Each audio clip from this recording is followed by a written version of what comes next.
Welcome to the Aiming Five Hole podcast. Ryan, what a crazy week in the NHL. Where do we start? Habs, Leafs, I'll tell you what. now Islanders. Okay, I'll tell you what. We're gonna the big We got to start story with the because Leafs. it happened today. It was the Islanders, but because it's been sitting with you for all of this time, I think you need to process We Keith have to talk about the Leafs Pelley's. first. We got to talk about Keith Pelley's Leafs press conference because Wow. I know it's been eating at you for many days Well, now. it has. And I want to start off by saying, reminding our listeners that I worked with Keith and worked for Keith for many years at TSN. He's a incredibly bright, smart, passionate guy who's always been really good in front of the media. And I'm pulling for Keith. And I do believe that Brendan Shanahan left him a bit of a bad situation in Toronto, but that press conference was a disaster. Um, and I really like Keith and I'm pulling for him.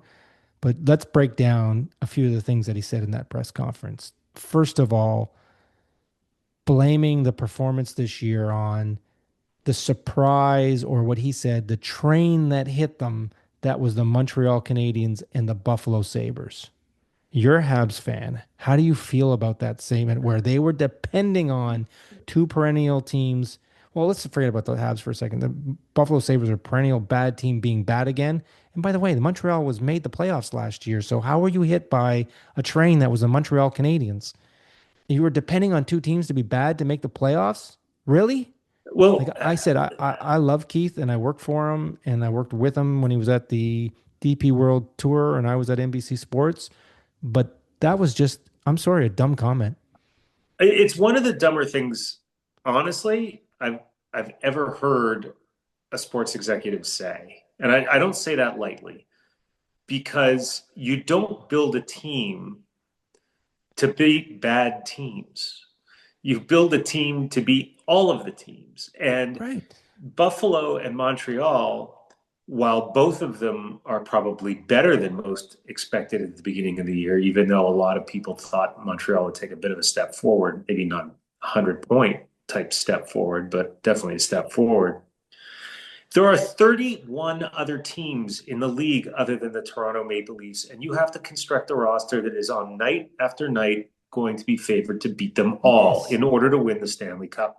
You To say that he was hit by a freight train that is two surprise teams in his division, like, just a really, and like I said, I know Keith. I'm pulling for Keith. He was handing the bad bag, but just a ridiculous comment made that you're relying on other teams being bad when you're projected to be a playoff team, projected to be what in your minds to be a Stanley Cup contender in the East and challenge for the East. You've had a bad season. The teams performed horribly they've performed horribly, being completely under expectations. It's just, and just to make a comment like that was just tone deaf to the fans, to the rest of the league, to everybody. I couldn't believe it. I couldn't believe I had to listen to it two or three times just because I didn't think I heard him right. And he's being completely lambasted in the Toronto media by right. everybody, and rightfully so. I'm sorry, but rightfully so for those comments. Well, but let's get to the substance of the press conference, because the most important sort of substance to come out of it was that ownership is committed to a retool, not a rebuild. Which is problematic because any GM or hockey man coming in right now is probably telling them this is a rebuild. Yeah. The biggest problem, and we talked about this last week, is that we have no prospects, we have no picks, and we have very little star power left on the team. What he said was we have a base of superstar talent or talent on this team where you don't need a rebuild. A retool is fine, and building around these players. I question that comment because you don't see He it on this he team. has two superstars. Yes, Two. He has two. two, and they're both forwards. Right. He has The a defense needs to be a rebuilt. he has a I think you would probably agree with me if you were to like just measure it up against the Absolutely. rest of the league.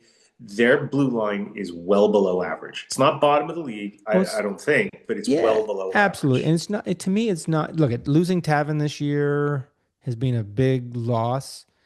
And I've said this, we said this last week, our goaltending has been questioned on the this year, but to me, it's not the goaltending. I've said this before.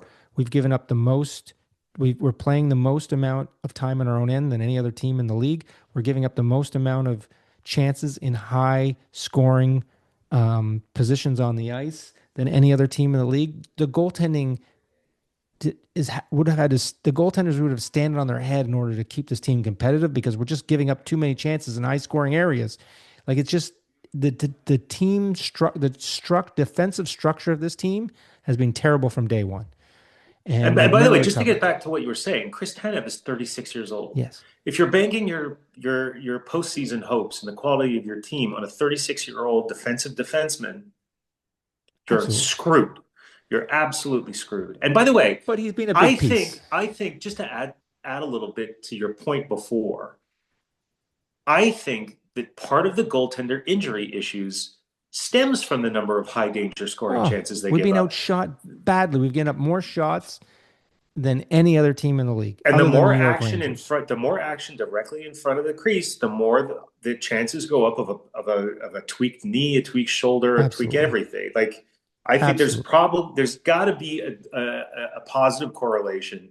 Here's me talking like a Or a statistician, like I negative don't know what I'm connotation talking about. to, Like there's a positive correlation, statistically speaking. I would argue between defensive liabilities and goaltender injuries. I right, have to believe that's true. right.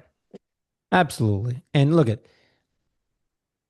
now Keith needs to fix this. He was handed a bit of a bad bag. He's handled it poorly in the press. And now we need to fix this. We need to bring in, I think one of the biggest mistakes, look, I was not a big fan of Shanahan. The Shanahan plan didn't work, right? Shanahan had to go, but probably a mistake not replacing that president's position or that hockey operations position. So now they need to hire a hockey operations person. Who's that going to be? I don't know. I'm not professed to be who's the top talent in that area. Then they need to bring in a GM. And the other comments he made, and look at, I've been a proponent, is that if you're going to fire Berube in the offseason, mercy kill him, mercy fire him now. Like, don't make this guy go through the rest of the season. But he was quite confident going, I'm not the hockey guy. I'm going to let the GM to make that decision in the offseason. However, now the fact that you haven't done that, good coaches are walking out the door. We'll get to in a second the New York Islanders, but hiring Deboer today, what I would have thought would have been the next Leafs coach is now tied up with somebody else. So they now need to fix this in a vacuum of who's available from a hockey perspective, from a GM perspective, and Okay, uh, I'm gonna look. We don't want to spend the entire no, no, episode no. talking about this, so we'll move on in a second. But I would say honestly is they need to rebuild this organization from the ground up. Right. It's not just an on ice problem anymore. Yeah, and It's an off so ice problem. It's an it organizational problem. It's an it's organization philosophy. it's scouting and development. Oh, it's top to bottom. It's player development and your trainers and your physical therapists, it's Top your to bottom. equipment managers, it's everything. You've got to Which have which everybody on the same page with a common mission to create a winning team. right. Which now to me this is not a retool anymore. This is a rebuild. A Then you rebuild need from top to bottom, then what inside, you on need the ice and off the ice. then what you need is, and I'm gonna advocate for this as a concept, not just because the Canadians did it, but because I think it's the right thing to do in today's NHL, and that is to find fresh talent. Yes. Forget Pete Deboer, forget Mike Gillis, Oh, Mike Gillis would be a disaster as far as I'm concerned. or some There's of a the reason other Mike Gillis hasn't been working since he left the Vancouver Canucks. Is right. because nobody wanted to hire him and no one believed that he could do a job. Yeah, but yeah, I mean, you hear all sorts of rumors of I mean, you even hear that they were thinking about bringing in Chris Pronger, which would be a huge disaster because the guy thinks hockey like it was 15 years ago. Yes. When I heard him commenting on whether or not the Canadians brand of hockey could be successful in the playoffs, he just sounded like a caveman. Oh, He just absolutely. sounded like he didn't understand the game anymore, Yeah. which was really disappointing to me because I kind of like him. Um, he may not be the most articulate of the analysts on television, but I liked his perspective. I just didn't think I didn't Right. think his I didn't realize, I should say, that his philosophy of hockey, professional hockey, is as retrograde as it is. Absolutely. Um, but yet you've got to come up with fresh blood. Elliot Friedman was talking about how they might be looking at Sonny Meta from as one of the assistant GMs in Yep. Florida. Who's a You know, data driven, and Keith kept talking about data and get it, AI, and he's a data driven GM. yeah, and then find a young coach, somebody who's probably been testing out new philosophies in the minors and things like that. Like, just don't bring in another retreat because I think another retreat is going to land you in exactly the same place. Uh, I, Especially if you're I doing a I don't rebuild. disagree, but Especially if his you're doing a whole rebuild, then it's all about player development, right, right? They brought in absolutely. like you bring in a guy like Berube, he's not going to develop a team. No, no. Look at the Berube He's gone. philosophy didn't work. The Yeah, philosophy didn't work. The players don't want to play that system. So either we need new players, we need a new coach, and in this situation, I think we need both. yeah, but Like, I don't understand the reasoning behind the Mercy killing. That to uh, me, he's you're gone. He's playing out the you're gone. playing out the string anyway. He's playing Just, out the string, but here's the problem: is that he's not going to do them any favors at this point. but The he's not going to Leafs, do any harm. no, I understand. Yeah, I do believe it's going to do harm because I believe that they should have tanked. They shouldn't have gotten the point the other night. They shouldn't have got the other points in Anaheim the other night. And 3 points puts us in the top five, bottom five. I I don't think I he's do going to believe have a anything to tank do with it. should have been a tank. And look what the Florida Panthers are doing. The Florida Panthers are tanking. They're pulling Oh guys yeah, out of the lineup. They're resting guys who they say are hurt. They're not hurt. that's And a they're big story resting around guys. the The Leafs league. should be doing the exact same thing of protecting that pick because we need to start building from the ground up. And the only way you can do that is you start drafting players, and we don't have a draft choice until 2029. Yeah. By the way, that is a big story around the league. And before we move on to the Islanders, I want to talk about this for a second because it really could you imagine? I mean, the players that they're sitting, the quality and number of players that they are sitting without obvious injury. It's Okay. Can insane. you imagine? Could you imagine if an NBA team did that, what Adam Silver, the They commissioner are of the doing it. NBA, That's the would do? problem. Have you not Well, heard the comments from what's his name and owns the Mavericks, the old owner of the Mavericks? He said the league needs to get over this and accept tanking because they do tank in the NBA. I do believe they tank in the NBA. I don't believe the well, NHL they, teams well, have. I believe the Panthers are. I don't believe any other team's doing it. I think the Panthers are look, taking that the philosophy. NBA teams do tank, Yes. right? But they don't tank like this. They don't rest their entire starting No. five No. for no obvious reason, other than maybe Milwaukee, who's just sitting Yeah. Giannis for no particular reason. But look, um, the Florida Panthers, you know, everything about them screams a really, really well managed organization, which just Yes. pisses me off because I hate them in every meaningful way. Yeah. Like I get it. for every reason, legitimate and stupid, I cannot stand that team. And this tanking thing is one more thing. However, I will say they got waxed by the Pittsburgh Penguins Twice. and twice. Back to But back. not only that, we got to see Sidney Crosby absolutely flatten Matthew Tkachuk. I'm gonna have to go back and watch that because I missed it. So that I gives me watched something to it. go and watch. I watched it probably around 15 times. I might have to watch it 100 times because if he Yeah, flattened them the way you said he did, I'm gonna yeah. get a It lot of was enjoyment out of that. it was great. It was great. And by the way, just riffing on the Tkachuks for a second, Well, the whole Kachuk as family, much as it the would. uproar that's brought in Ottawa, you brought up a great point. Did you heard what happened on the podcast, on the brothers podcast? Oh yeah, oh Keith yeah. came on the podcast, and you remember a few years ago, he ripped the Florida Panthers for playing crappy down the stretch, and then they went on to lose the Stanley Cup final. He's trying to take a page out of that book. Now he's ripping the whole Ottawa Senators franchise and players Yeah, and Allmark specifically. And I do agree with him on the whole thing of Allmark not playing in 2 out of 3 nights and saying, I'm too tired, I can't play tonight. That is a little ridiculous. But, these I don't know what to say, but I've never loved the Kachucks from the beginning, and I know. this ain't Look, as much as giving I'd me any love to see love. another Canadian team in the playoffs, a year of the playoffs without either Kachuk Would be brother, beautiful. I wouldn't complain. Nope, not I at all. wouldn't complain. Not at all. Okay, so let's move on to the Islanders because that is the big news. I can't believe it happened Wow. today. We had very little time to psychologically prepare for this discussion. Wow. Wow. Okay, so for those of our listeners who have been living under a rock, the Patrick Waugh led Islanders have fired Patrick Waugh after losing four consecutive games with only 4 games left in the regular season. They are, what is it, 1 or 2 points out of a playoff spot at this point? They're I think one it's point out of a one playoff point out of a spot. playoff spot. Again, they've lost 4 in a row.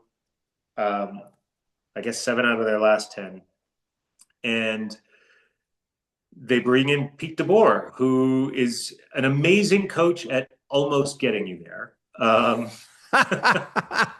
Yes, nice. That's it. I was wondering where you're going to go with that comment, but that's probably a pretty accurate comment.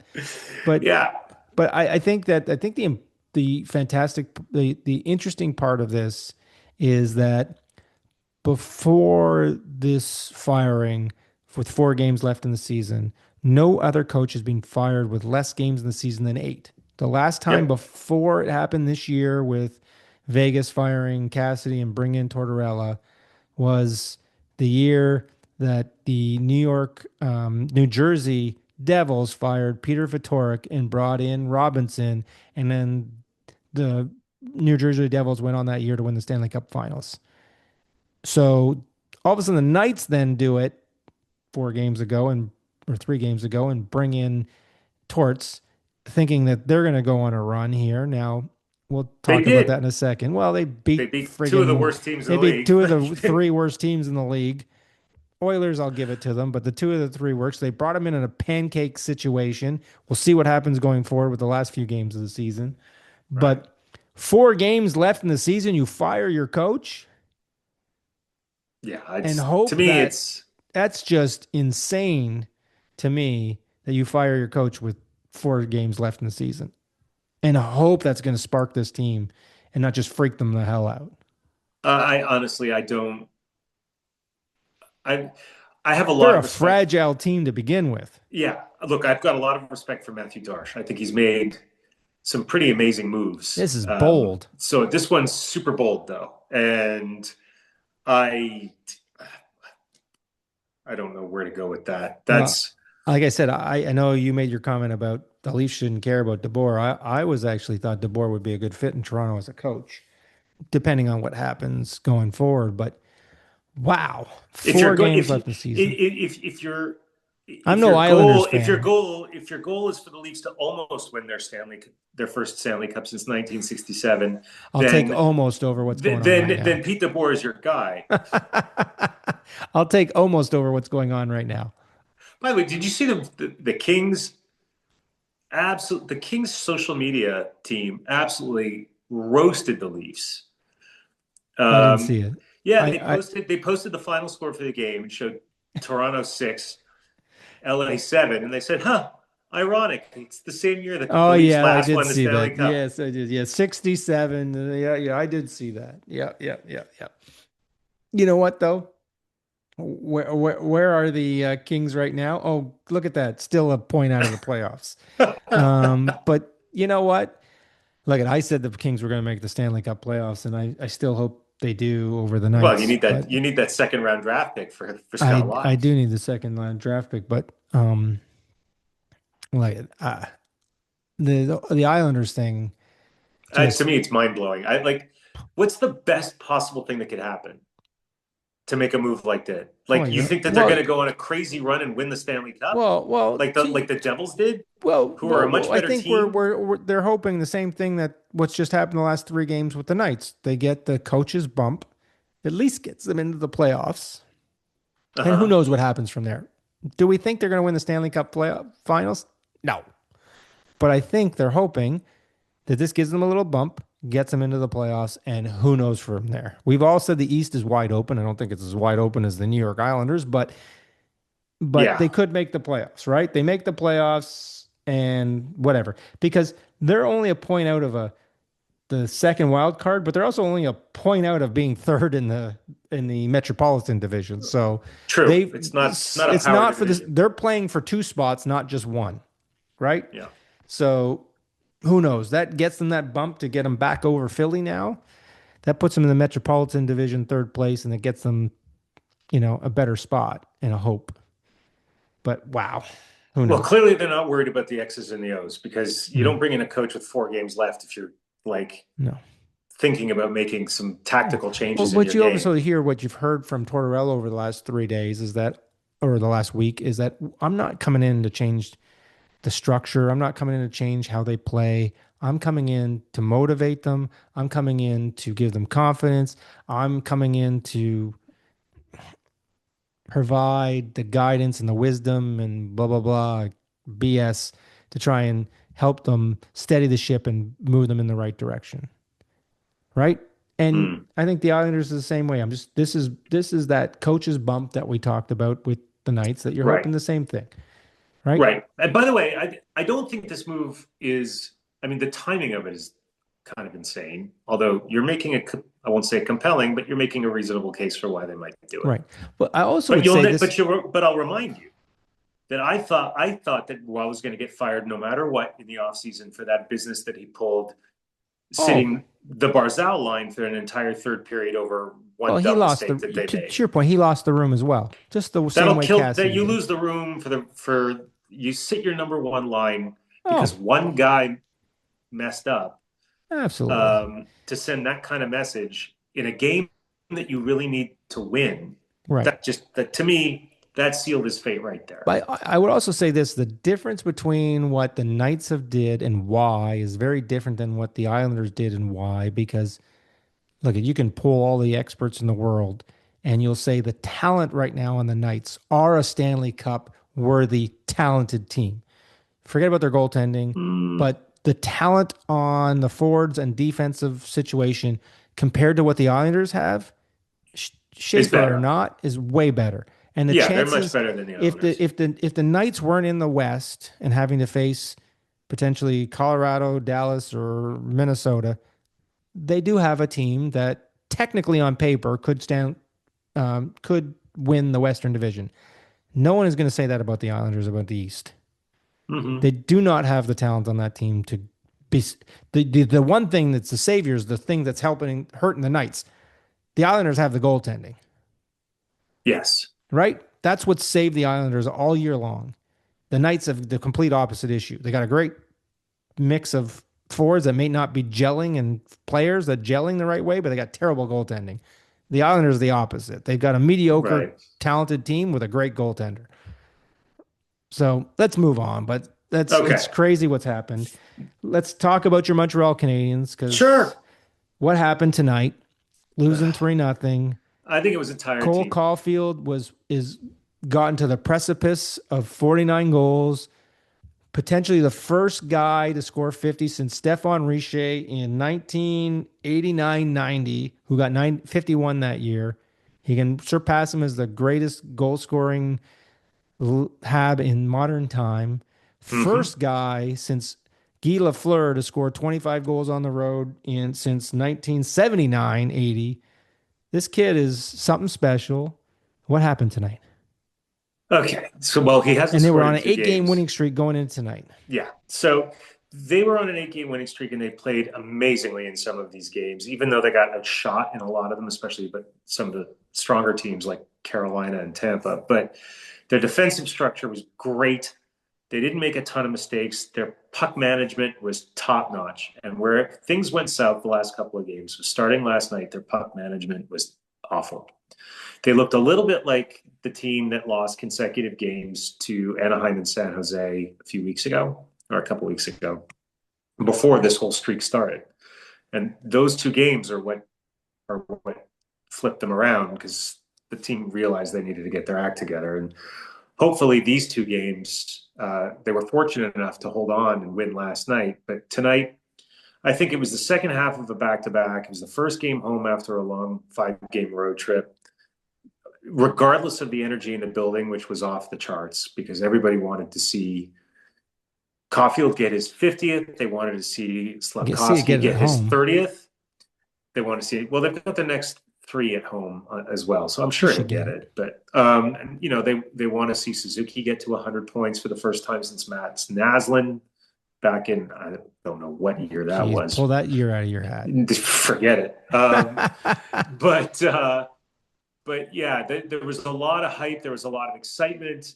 Marty St. Louis after the game thought that the players were trying too hard to get Caulfield the puck, and it's a bit of a distraction right now. So we got to get that goal out of the way. But well, one of the last things night they looked nonchalant. Tonight they looked a little distracted I've watched a bunch of the Habs the last and little while, as tired. you know, because I'm Well, watching less and more Leafs and you got flipping to watch some around, good trying to teams find somewhere. Yeah. something to watch.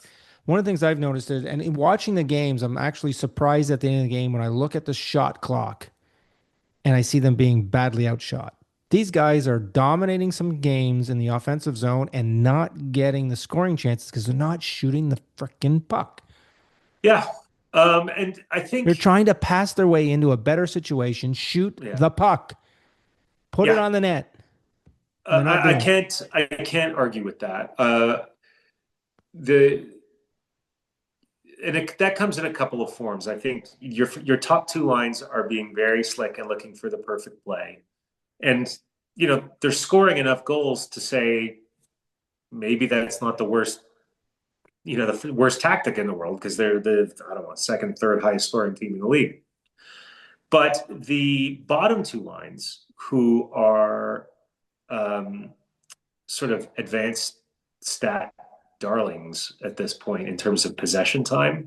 They forecheck really well. They spend a lot of time in the zone, but they're just cycling the puck. They're not. Yeah. They're They're chewing not up creating clock. chances. They're not getting Yeah, pucks to the net. They're basically doing their job of keeping the puck out of their own zone, yeah, keeping and it deep and working the other team's defense. But yeah, they're at doing some a point great you need to job of get it. pucks to the zone. You got to You get got to pucks get to the pucks to the net. net. You got to get pucks to the net. The other part of the problem with the Canadians tonight was that the last couple of games, and Frankie Corrado was talking about this during the game. Uh, the power play has gotten very static. They're Right. basically just go, the way they set up in the zone with Hudson at the point, and then you've got Suzuki and Demidov on the One wings. timers on each side. Is it Caulfield at the goal line and It's becoming Slavkovsky at the predictable. bumper? It's very predictable, and they're just basically it's just going, it's going Hudson, Suzuki, Caulfield, Suzuki, Hudson, Demidov, and then it just goes around the outside. Every Yeah. once in a while, they'll The try a puck's not seam getting low and pass. then getting into the slot. And Yeah, whoever the low slot player is that Suzuki at this it's point? the slot player, the bumper player is Slavkovsky, and they're trying to force the puck a bit to him, and their Right. sticks in the way, and it's just been super frustrating. Right. But look, I don't want to be a naysayer because the Canadians won 8 games in a row before Right. losing tonight, and they're still in the hunt not only for the Well, division the division lead, but they could take the conference lead well, if they're only 4 points behind Carolina. well, that's the whole point is right now the Atlantic Division I think the whole Eastern, other than we've said this before, other than Carolina, who has pretty much got the Metropolitan Division locked up. Right, yeah, but they may Every not finish other first in the spot, conference. every other spot in the Eastern Conference is up for grabs. Not saying that some guys are going to fall out of the playoffs, but each position is up for grabs. It's such an Yeah, incredible tight race for each playoff spot, and they have a chance to win the division and win the Atlantic because they're only 2 points behind Tampa Bay. They've all got similar games left, 4 or 5 games, 6 games left. They could win this division and get home ice and end up playing a wild card team, which they're better set up to do. And yeah, and yeah, yeah. Oh, it's really well, look, important right now. it's really important, and there's two things that I think could be awesome if they. So, best case scenario, they catch Tampa and they catch Carolina because by the way, they're playing each of them, but Yep. between now and the end of the season, so they catch them both. They Those are win the 4 point Eastern games. Conference. Yeah, so they win the Eastern Conference and they play the 8 seed. A first round playoff matchup against Ottawa would be a bloodbath, and I am here for it. I think it would be It'd be fantastic. fun. Subway Yeah, series to those two some teams, some those Subway two series teams almost. Yeah. hate each other, and the Canadians would probably find a way to hopefully to put Nick Cousins in his place before he does any Right. damage to anybody on the Canadians. Right. Or let's say they fall just short of catching Carolina, but they do catch Tampa Bay and they end up winning the Atlantic Division. Well, who would they play? They'd play The the first Bruins. wild card. Sorry. And this is a shout out to my buddy Ted Ames, who I know listens to this podcast. We have an ongoing bet. He's a Bruins fan. I'm a Canadiens fan. If the Canadiens play the Bruins in the playoffs, this He's not bet getting would my be $100 bill, is he? no. This bet would be renewed, and I'll talk about it more if it comes to pass. But the gist of it is the loser has to buy a jersey of the winning team and wear it and have their photograph taken in a conspicuous, crowded location and posted on social media for all of their friends to see. Nice. And then they send the jersey to the winner Nice. with the year number on the back. So Nice. I am really looking forward to getting a Canadiens jersey with the number 26 on the back. But Ted, if you're listening, I'm hoping we get our bet renewed. But And Ted, if you're not subscribed to our YouTube channel, please go on and subscribe to our YouTube channel. We're trying to get to 100. We're only at 30. We're at 40 now. oh, okay. Come on, Hey, Ted. You better gotta than get your last week. friends going. I got my hockey buddies all now subscribing. You gotta get your buddies going. Well, my hockey buddies are ex-hockey buddies since I've been out of the Yes, game yeah, for a little you bit. gotta get. I gotta find my way back. But I you gotta you find made a my way great back. point. Is that I think the Bruins have pretty much locked up that first wild card spot. We've now got one, two, three, four. You got to go down to Washington. You got five teams, six teams if you include Philadelphia, who's in that third Metropolitan Division Yep. position, competing for one playoff spot, maybe two if you because the Islanders can go all the way up to there. But Yep. Detroit has fallen off. I don't know how they're still in this because they've played terribly in the last two weeks. They stopped scoring. Well, injuries, Larkin being injured is just hurt. They've stopped scoring. You still got Columbus, who's fallen off. They've lost three in a row. Everybody in that position now between New York, Detroit, Columbus, Washington have all lost multiple games in a row. It's just incredible how they've fallen off, and they're all competing for a playoff spot here, guys. Someone's got to pick this up and say we Yeah. want this and grab it because it's there Yeah. to be had. It's just incredible. It is. I will say, and a shout out to another friend of mine, Evan, who's a big Philadelphia Flyers fan. Porter Martone, the rookie, gets the Gets overtime his first winner. goal of the NHL. First goal in the NHL is an overtime winner. So, maybe that gives the Philly Flyers a bit of a boost in the last week and a half of the season. And to him too, subscribe to our YouTube channel. Okay. I love it. But let's go to the So West. let's Let's go go to to the the West. West. And look, my big message about the West is don't look now. But the Edmonton Oilers have won 7 of their last 10 games without Leon Draisaitl. Incredible. Like, McDavid has put this team on his back. yeah. And It's so incredible. what happens? What happens is the big three, the big four going into the playoffs now. Let's not quite go there yet. Still say, as McDavid said, thankfully they're playing, a slap and tickle game compared to everybody else. A little bit of a pancake fight. But all three of those teams, except for them, like Anaheim's 4-4 and 2 in the last. Vegas, if it hadn't been for the coaching change, they're a disaster and their goaltending's not very good. Although Corey Hart played very well. Carter Hart played very well. Carter Hart played very well against the Oilers last night. But everybody's going, "Oh, Marner scored 5 points against Calgary. He's back." It was the Calgary frickin' Flames. You and I could get 5 points against the Calgary frickin' Wow, aren't Plains. you Come on. bitter? Aren't you bitter? Give me a break. He went missing in the 12 games previous, and all of a sudden he scores 5 goals against a pancake team, and you're like all of a sudden excited. Give me a break. This guy's gonna. And by the way, how many did he get against the Oilers last night? Because he went missing even in that game. So it's just forget it. Maybe he had a point. I don't know. Who cares? It's just I love crazy. it. But I look love it. at how's your daughter feeling right now about your Kings because they're on the precipice of making the playoffs. They're one tied with Nashville for the last wild card spot. But what's going on with the Kings? They've they've only won 19 games in regulation this year. I They've know.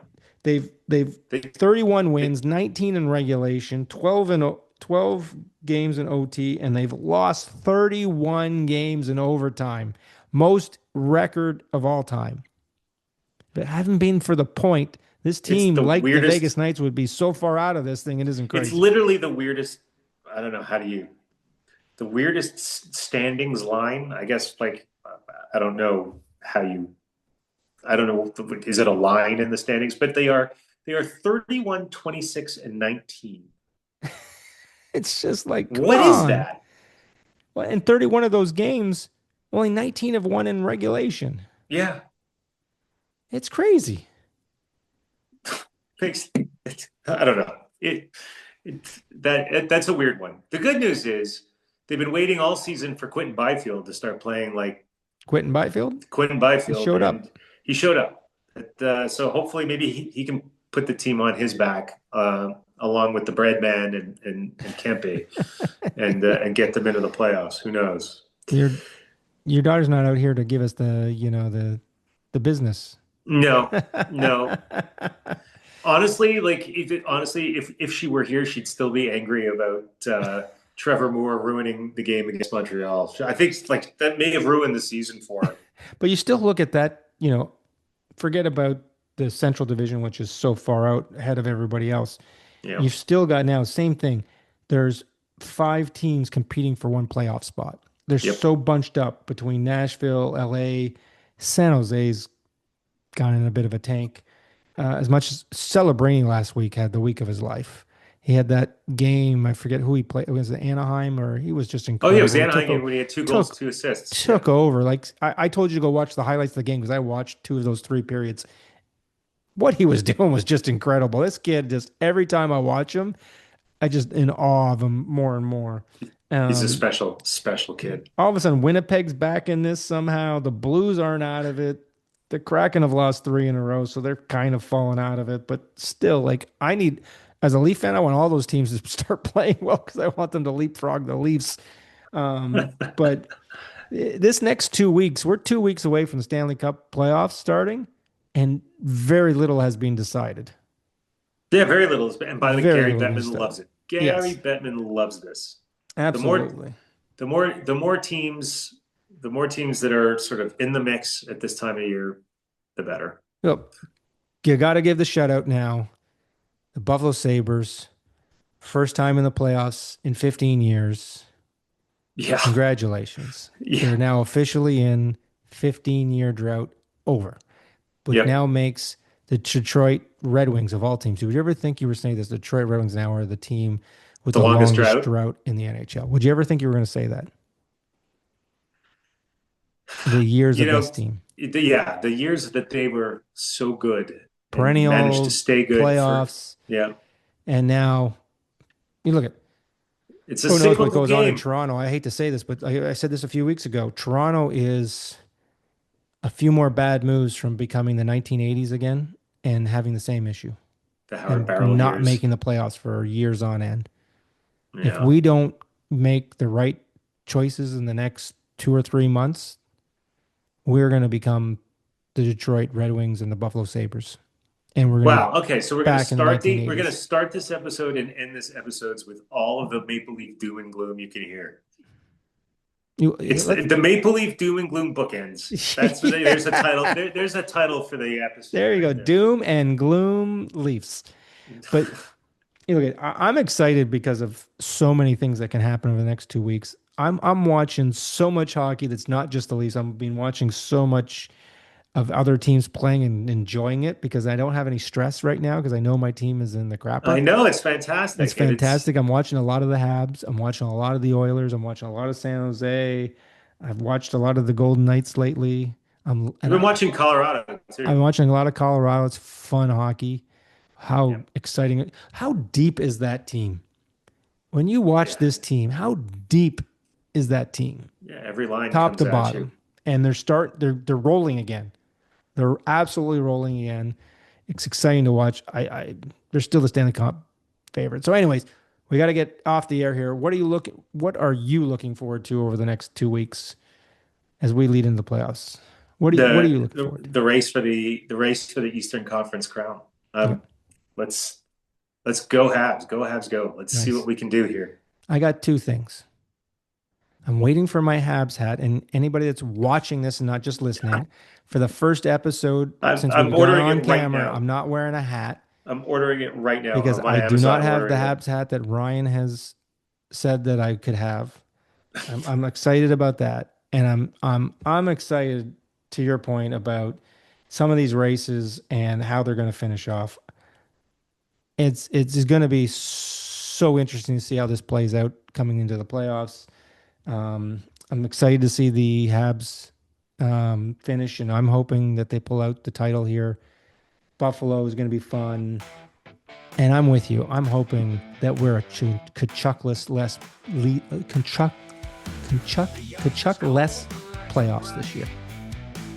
It'd be great. It would be great, but it would nice. Look, you always want to see another team, a Canadian team in the playoffs. But I'll live with the Oilers and the Habs. But by the way, if the Senators don't make the playoffs, maybe Kachuk's not back with the team next year. So maybe. That would make it a lot easier to be comfortable with the Senators in the playoffs. All right. Maybe. Well, great talking to you this week, Phil. We'll see you next week on the Aiming 5-0 podcast when we'll have this discussion all over again. And you will have a bright red Canadiens you will see hat. me in a Canadiens hat. So we'll see you next week with the Montreal Canadiens hat on next week. Have a good week. See you later. You too. Bye, man.